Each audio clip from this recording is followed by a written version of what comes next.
Hello, you guys. This is Fabio Hart coming back with another live video. And on this video, what I want to talk about is several people ask me, do they have to have different DBAs for different niches within our industry? So, for an example, a person asked me. I guess it was a couple days ago, and I just got and I just got asked again in regards to having different DBAs for different niches. Let me kind of explain to you guys. No, you don't. Now, if you're in different service businesses, you may want to do that. And what I mean by that is, like, if you have a janitor cleaning company or a commercial cleaning company, and you want to do residential, you don't have to uh, set up another DBA for residential. You can run everything under that same DBA, if that makes sense. So you can do commercial and residential cleaning and still operate under whatever your current DBA is, whatever your current business name is. Now, if you decide to go, let's say, into lawn care, or you want to open up a security firm, or you want to go into any other service industry, then I would suggest that you guys open up another DBA to distinguish or differentiate, I should say, these different business entities. Okay, they're different service businesses. So you can still have the same name as if it's available, like when you search. So let's say your business name is ABC Cleaning, right? So you got ABC Cleaning or ABC Janitorial, whatever the case. But let's say you want to open up a lawn care service, then you can do ABC Lawn Care. If that name is available when you go to register the business name, the DBA name. Now, there's many different ways that you can register the name, and this is taking it back to the basics. Okay, you can do state, which is like an LLC. You can incorporate, or you can also do a local, which is more of a sole proprietorship, where you are the entity, you are the business. Okay, and I'm kind of taking it back because, again, for a lot of people that's just becoming new to me, they're just starting on, they don't know what they don't know, right? So they ask me, hey Fabio, I just came across your videos. I kind of want to know, do I need to do this? Do I need to do that? How do I get an EIN number? How do I get... So a lot of times people are kind of doing research, right? They never seen my videos before, so they see that they can email me, and they'll email me, ask me these questions. But like I say, if you guys, let me see, so residential and commercial under yeah, you can do residential and commercial under the same umbrella, under the same DBA. Okay, so you don't have to have ABC residential cleaning and then again register ABC commercial cleaning, right? You can operate both services under the same entity, under the same DBA. Okay, but if you're going into a different service industry, and you say, hey, you know what, I want to do lawn care, I want to be a tree trimmer or whatever, then you could still use the same name, but you would have to wind up going, or I would suggest that you wind up going to, because you want to differentiate those entities. So if you have a tree trimming business, then you might go and register uh, ABC tree trimming service, or whatever you want to title it, right? Whatever you want to name it. So that's a question that I wanted to answer. Like I said, guys, because I get asked that not real often, but as of late, it's been a common question that a lot of times people, I guess, plague people from getting started because they don't know if they need two DBAs or if they need just one, or if they can operate under the same one. So if you're doing like window washing, you offering another service, you're offering commercial, you're offering carpet cleaning or whatever, you can do that under the same DBA. There's really no law, at least that I know of, that say you can't do that. Now, if you want to separate the entities, you can do that. So if you got a carpet cleaning service and all you offer is carpet cleaning, is it best to charge by square foot or by the hour? Well, it depends on the size of the contract, right? It depends on the size of the contract, the nature of the contract, the frequency of the contract. It'll depend. Okay, so if you say, you got a 5,000 square foot service contract that you want to do, you can do that by the hour, or you can do that at a flat rate, right? Or you can just, go by the square footage if you want. So there's many different ways to do it. I generally suggest that you charge by the hour on the more bigger accounts, because I feel like you make more on the bigger accounts. So what I mean, like the bigger accounts, the more like 10,000 plus square feet. Okay. Other individuals might tell you to do something a little bit different. That's fine. There's no right or wrong way to do it. But I would charge by the square foot for 10,000 square foot and more. Okay. Because you can make out better doing it that way. Anything under 10,000 square foot, I would probably suggest you do it at a flat rate. And it's cool because, like, for an example, if you get a building that's 2,500 square feet and then you charge by the square feet, you're really not gonna make a whole hell of a lot of money. You really cut yourself short. If you do it by the hour, the same thing. You can do it by the hour and you still cut yourself short. Like, for an example, let's say you charge, I don't know, $15 an hour. Let's say you charge $20 an hour, okay, and let's say it's a 2,500 square foot, facility. You could charge, like $20 an hour, okay, and let's say it take you about 3 hours. So that'll be $60 that you get for that particular contract. But you got to deal with them watching the clock, saying, "Oh, it didn't take you that long. It didn't take you the whole 3 hours. And you guys left in 2.5 hours." That type of thing for a 2,500 square foot building. Whereas I can go in a facility and I could charge, "Hey, Jordan, how are you?" I can go in a facility and I could charge in excess of $200 or $300 for that same type of facility and make more than the $60 that you would get if you did, let's say, hypothetically speaking, $20 an hour for 3 hours at a newbie or the person that haven't done it. Might take them that, maybe for the first month or two, right? It might take them 3 hours or whatever the case is. If they're not used to cleaning, they're just starting out, right? They're trying to get their feet wet. It might take them some time. So I would suggest in the early on stage, thanks for the info. How do you price sanitizing service? It's really no special formula to price the sanitizer. I mean, you can kind of, one way you can do it is you can kind of price around, right? So you can call other cleaning companies, and ask them, say, "Hey, I got this office or I got this home. It's about this square foot." And some will give you pricing over the phone. That'll give you a generalization of about what you probably should charge. Okay, depending on the type of sanitation that you're doing, the type of equipment that you're using, all of that type of stuff, right? It'll come into play. But that would be, if someone say, "Hey, Fabio, how can I figure out the price in my area?" That would be a suggestion that I would give you for your specific area to start with. You can call, like I said, you can call around and see if you can get somebody to give you a price. A lot of times people don't give prices over the phone, but some will, right? You can also use the internet, okay? But there's really no set formula. Me, even when I'm pricing like a fogging account or that type of thing, I still got to look at the contract before I even go in and kind of give them a price. I want to see how big the space is, how many rooms it is, right? I want to take the square footage. I want to kind of take a look, even though we're not doing any physical cleaning and we're just doing fogging. I still want to look at the space that I'm dealing with, okay? And that's whether I'm using my Halo or whether we're doing a walk behind. We got a walk behind kind of fogger, a portable fogger that we walk behind and use, okay?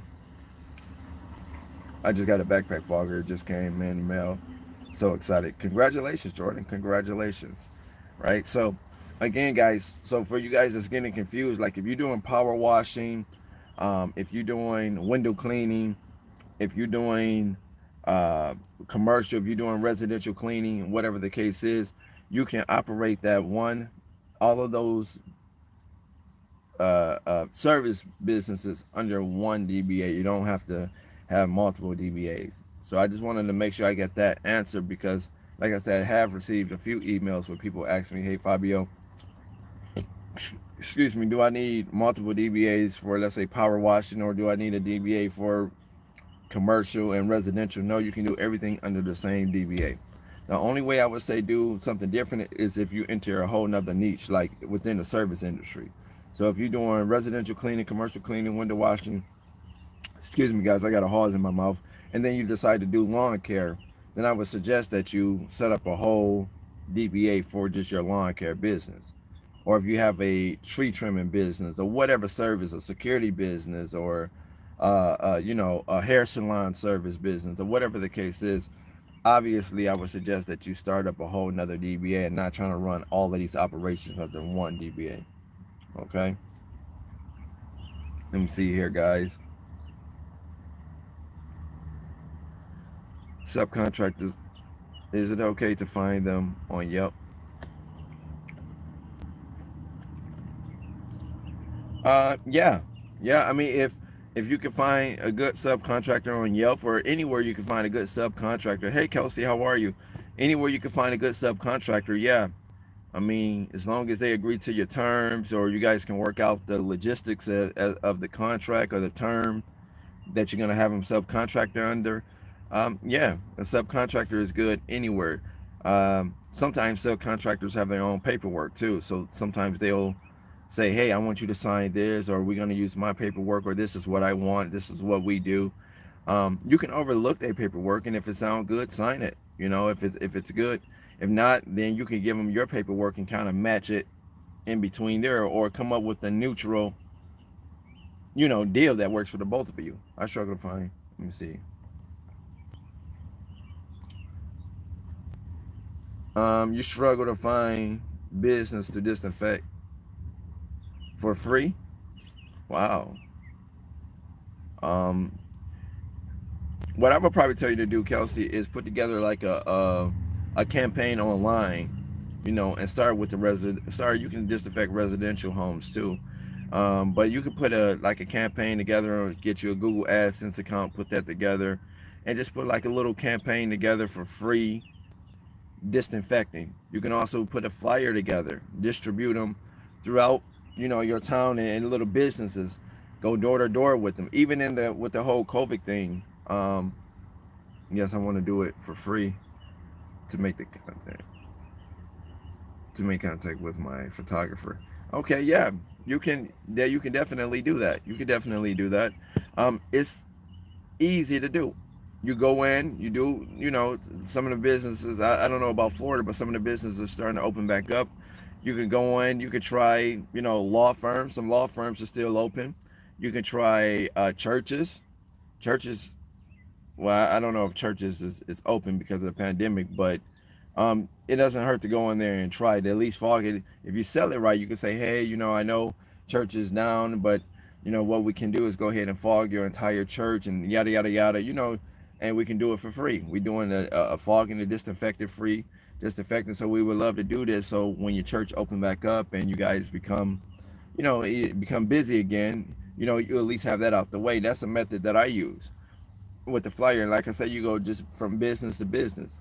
You can go to industrial companies. A lot of plants are opening back up, right? So you can go to industrial plants and factories, that type of thing, are slowly starting to go back to work. Okay.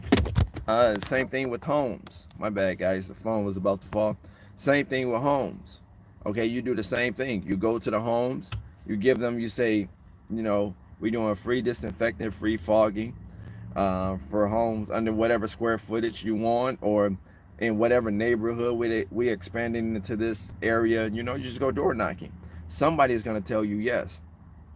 Somebody's going to tell you yes, both homes and businesses, right? So you have them sign a release form to say it's okay, right? Because it's not a contract per se. Your ultimate goal is to get the contract, but you can put together a little release form to say, title is free cleaning or free disinfecting or free whatever, right? And then you have them sign and date it. You sign and date it, give a copy to them, right? And you just go in there and do your free deal, right? So, like I say, somebody will tell you yes if you just stay proactive with it. You can take advantage of homes, like I say. You can take advantage of, smaller professional offices, business dentist offices, chiropractors offices, law firms, dealerships. At least in my area is back open. You can go to dealerships, do the disinfecting that way. So yeah, you just go door to door with it. You can try picking up the phones. I don't. Yeah, well, I'm not gonna say I don't believe that you won't have the best return, because you may, because that word free is always gonna stand out. People are always gonna take advantage of that word free. So yeah, you can even try to do the phones if you don't want to kind of get out and go door to door. Try to do the phones. Ring ring, call them up. Hi, this is Kelsey with such and such a cleaning service. We're expanding into this local area, whatever the case is. We offering free disinfecting, cleaning, services, or fogging services, or whatever the case is. And we would like to know if you would like to take advantage of that today. They say, sure. Well, what do I have to do? Then you take their information down. You say, okay, well, what I need to do is come in and just take a look at the property, or take a look at the home, take a look at, I want to get a generalization of what type of facility it is, so I'll know what I'll be working with when we go ahead and do this free fogging. Or you can, put a little script together and say, well, we're doing free fogging or free disinfecting for buildings for 3,000 square foot and under, right? Or 5,000 square foot and under. Okay. And they say, well, yeah, we're about, you know, 4,100 square feet. So that falls under the 5,000 square feet, but you still want to take a look at it. Okay. You still want to get familiarized with the facility. Same thing with the homes. Okay. Somebody will give you a chance. Trust me. Somebody will. Because I'm on the same page, offering the first time free within the square footage. It works well with churches. Yep, churches, daycares, nonprofits. Yep. All you have to do is just give it a shot. Churches, like she said, daycares. Any place that's high, traffic areas. Like with kids or adults. Professional buildings, plants, industrial buildings, manufactories, factories.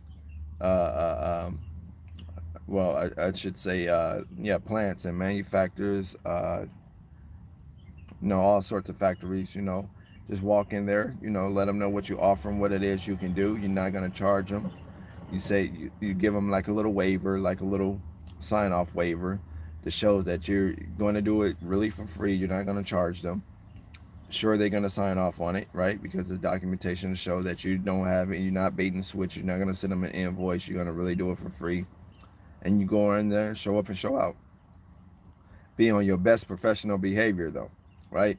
Because the ultimate goal is to eventually pick them up as a contract, right? So if you go in and show up and show out, do what you're supposed to do, 9 times out of 10, they will call you back for maybe professional cleaning.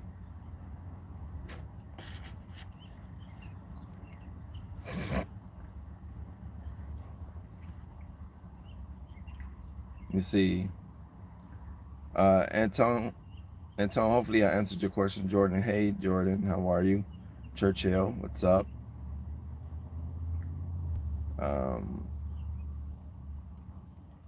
Let's see. Guys, let's go ahead and get those likes up. I greatly appreciate you guys for watching me, taking time out of your schedule. Hopefully you guys caught the first half of the video. If you have any questions about that, I can go ahead and clear it up. But the first half of the video, like I said, what I was talking about is, a few people ask me, say, Fabio, if I have a commercial cleaning business and I want to do residential and I want to do window washing or whatever, do I have to have separate DBAs or separate entities started up to be able to operate those type of services? And I had to let the person know that you do not. You can do commercial cleaning, window cleaning, carpet cleaning. You can offer all the upholstery cleaning. You can do all of those services under one DBA. Okay. At least in most states. You can check with your state. You can call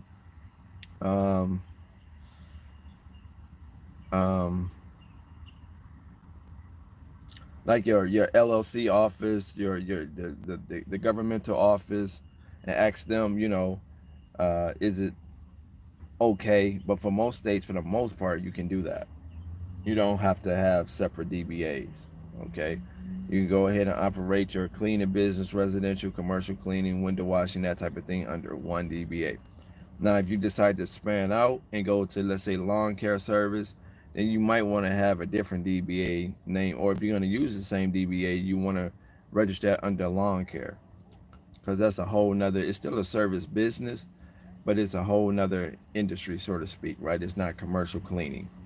You're dealing with lawn care, or if you got a tree trimming service, right? You trim trees, that type of thing. You might want to open that up as a different entity, okay, and not under your commercial cleaning, okay. So hopefully you guys understand that. You guys have any more questions for me?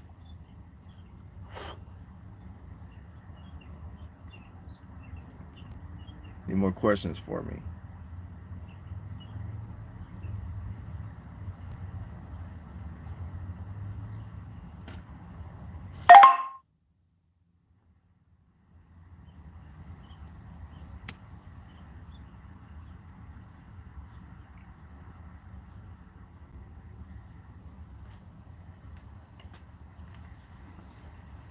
I also get asked from time to time, people ask me if they have to incorporate or should they incorporate.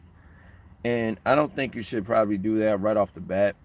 I think if anything, you could start locally on a local level. You could just get a DBA, be a sole proprietor, right? That's the way I started off, because for me at the beginner stage, shit, I couldn't even afford to get an LLC or anything like that in the beginning. So I started off in the local, just the local county, the local area, right? So I was sole proprietor, and then you bump up to LLC, and then you can kind of bump up to whatever corporate structure you want to bump up to. But you do not have to start off, becoming incorporated. You can start off as a LLC or a sole proprietor. Okay.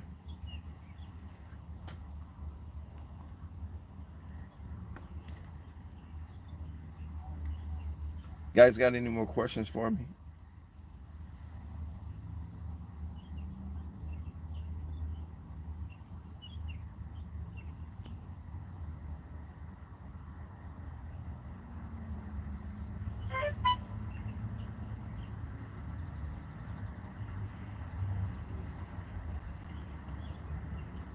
Any more questions?